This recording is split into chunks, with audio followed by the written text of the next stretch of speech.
Welcome to Season 3 of Public Health on Call, a podcast from the Johns Hopkins Bloomberg School of Public Health. I'm Josh Sharfstein, Vice Dean for Public Health Practice and Community Engagement and a former Secretary of Maryland's Health Department.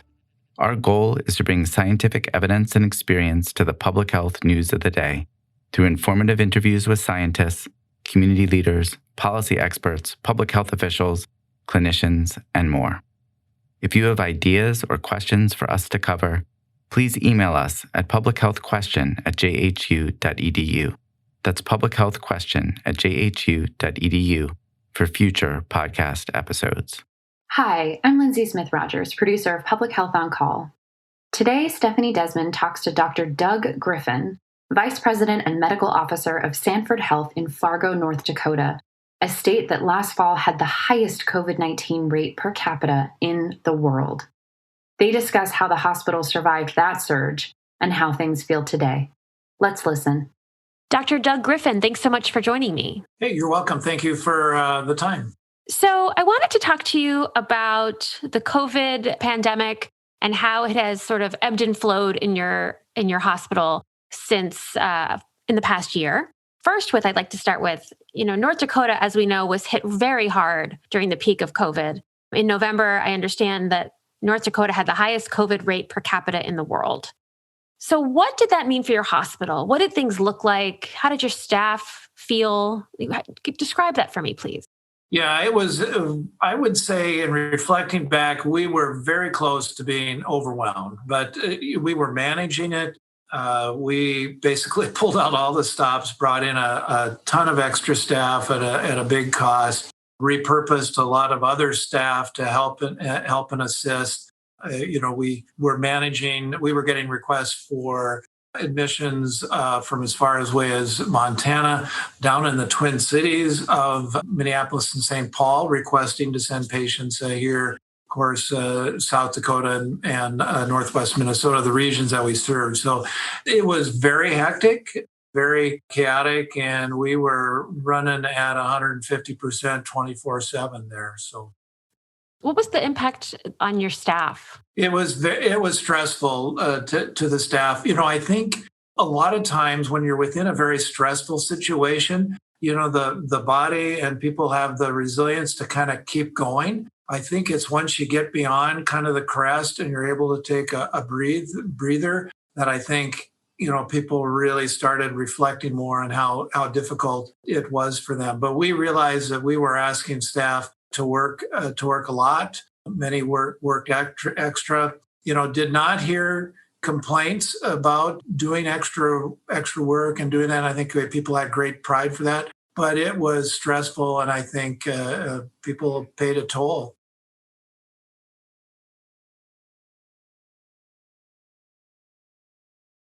I would say that's fair. It's something you sort of never expected you'd have to deal with. Pretty naive, in the spring, we got a bit of a surge that then went down quickly, and we had a pretty quiet summer. And then you're kind of thinking, well, maybe that was it. But then the Southwest and South really got hit, and we started seeing it a little bit in the West. It's like we could almost see the tsunami coming, and I think that allowed us, we had done a lot of preparation for a big surge in the spring. We just didn't get it as big then, but then it came in the fall, and we had plans in place. We were ready to go. So today it's different there. Talk to me about what it's like right now in North Dakota, in your hospital. Yeah, we're much prouder to say that we have the highest success rate in giving out vaccinations than having the highest COVID positivity rates. So doing that, we still have a few COVID patients in the hospital. Things have kind of plateaued there, about a tenth or less of what we had at the peak. We're basically in normal operations, for the hospital at this point in time, but still in that dichotomy of encouraging people to get vaccinated and continue, masking and social distancing and things as well.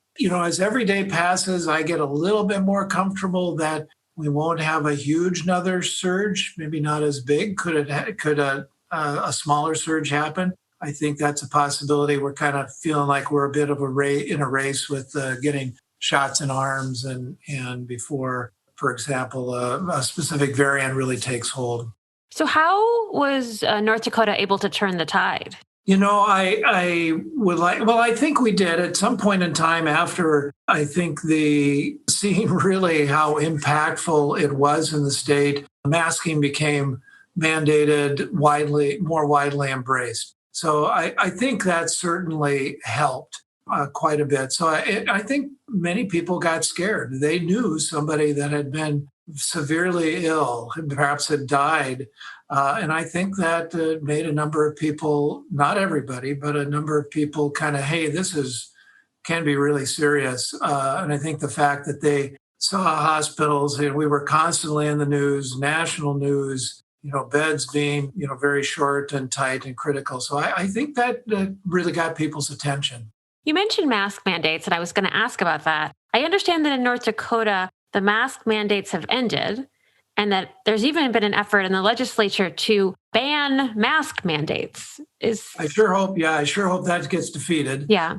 We're kind of right in the middle of the session here too. Citywide mask mandates do continue. For example, still in Fargo, we have a mask mandate as well. And I would have to say in the Fargo-Moorhead metropolitan area that we're seeing that, out in public stores, and that's for the most part, we're seeing very good mask uptake. It's a little bit, the western part of the state, I hear, is not quite as good about that.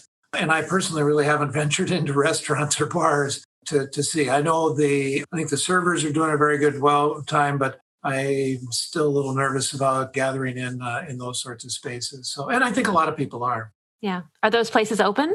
They are. And I don't think they're as busy. You could ask a restaurant over, I'm sure it's been very tough on there. I don't think it's as busy as usual, and they're taking precautions. But, we get concerned. People are, in a smaller space. Ventilation is not as good. You have a mask off while you're eating. You can do that. But I think for the most part, I think people are eager when things can fully get back to normal. It's a common question.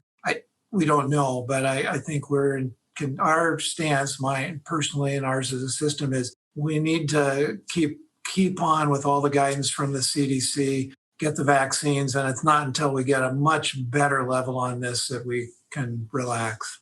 Even though North Dakota is doing very well with vaccines, nobody's doing that well with vaccines. Yeah, we're eager. Our supply is going to be right, so far I think we're a little over 20%, need to get much, much higher. Our supply is getting stronger each week, not just the health systems, but other systems. So I think that's the real key, giving our first Johnson & Johnson vaccines today, I believe. So, we're eager to get more. So.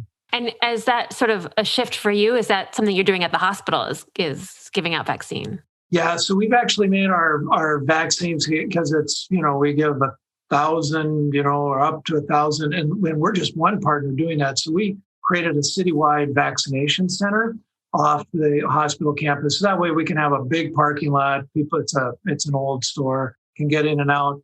Otherwise, that many people getting vaccinated, just kind of disruptive to a hospital workflow or a clinic workflow. So we're kind of keeping that separate.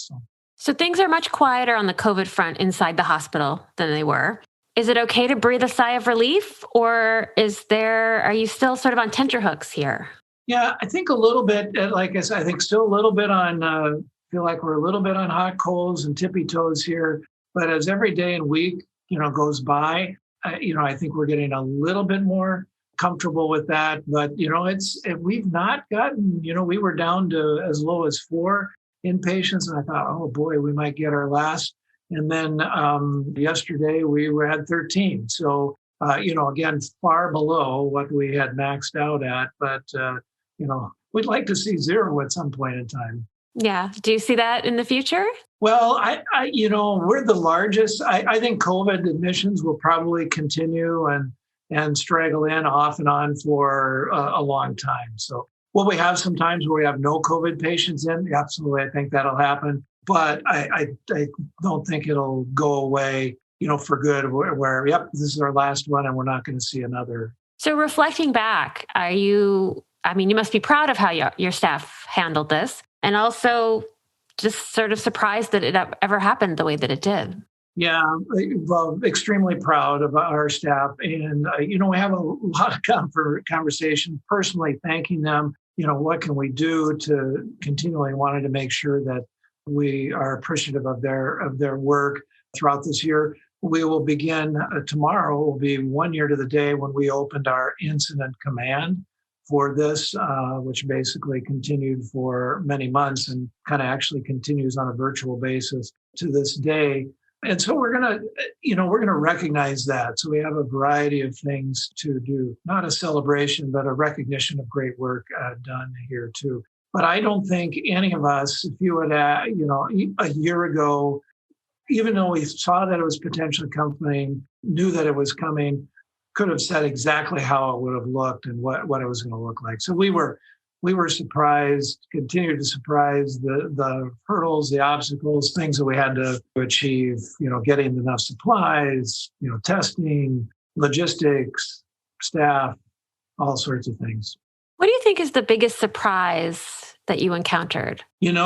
I have a bit of regret for our country. I was surprised how politicized doing the right thing for public health became across the country and within our state as well, too. I always had thought that public health measures, which managing through a pandemic, I think certainly qualifies, were apolitical. And unfortunately, that was not the case. And I think it has hurt our response. I mean, not our personal response, but I think things could have been a bit different. Still would have had a pandemic, but I think things could have looked different. Dr. Doug Griffin, thanks so much for joining me. You're very welcome. Thank you for having me. Public Health on Call is produced by Josh Sharfstein, Lindsay Smith-Rogers, and Stephanie Desmond. Audio production by Spencer Greer, Niall Owen McCusker, C.N. Oates, and Matthew Martin, with support from Chip Hickey. Distribution by Nick Moran. Production support from Catherine Ricardo and Neiman Outland. Social media support from Brenda Haggader, Grace Holes Fernandez, and Caroline Wong. Thank you for listening.